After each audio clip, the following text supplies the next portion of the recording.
I get to see that a lot of people like using these. This trap fits 40,000 flies. Hi, my name is Kong. I am the receiving and warehouse specialist at Rescue. Today, I will be showing you how to set up the big bag fly trap. This one, you'll definitely want to put outside because it has an odor to it. You'll be cutting the top, and there is lines right here to show you where to cut through.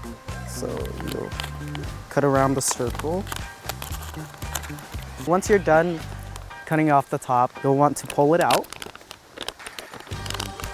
just like that. And then there's already an attractant in there, which is contained. The next step you do is just pour the water inside, and there is a fill line right here.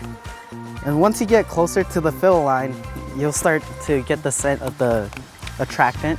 So after you get it to the fill line, you'll either want to grab a twist tie, a string, or a wire, and then you could tie it onto a branch or a little stand away from the house because the odor from it is really strong.